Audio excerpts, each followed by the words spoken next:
এই দেখুন ইলিশ মাছের পাতুরি করে নিচ্ছি। তেলটা দিয়ে ওর মধ্যে কুমড়ো পাতা ছিল, কুমড়ো পাতায় ইলিশ মাছগুলো জড়িয়ে নিয়েছি। এবার এক এক করে সব ইলিশ মাছগুলো দিয়ে দিচ্ছি। আমার খুব তাড়া আছে, ওই জন্য আপনাদেরকে আমি মাখানোটা দেখাতে পারিনি, মাখিয়ে নিয়ে আপনাদেরকে দেখাচ্ছি। পড়াতে যাব, দেরি হয়ে যাচ্ছে। কি বাকি রাখো। এই দেখুন সবগুলো দেওয়া হয়ে গেছে।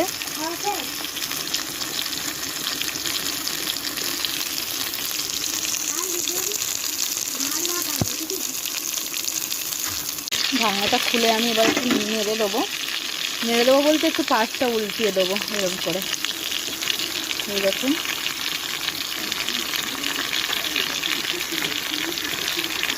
এরকমভাবে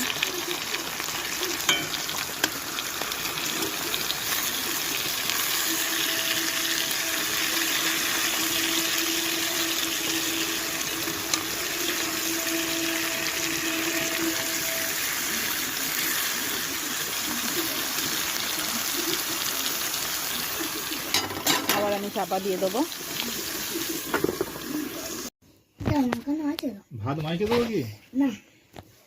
এই দেখুন পাতুরিটা থেকে সুতোটা করে নিচ্ছি।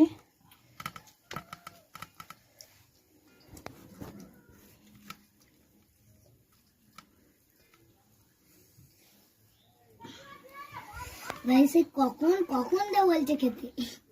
এবার এই দেখুন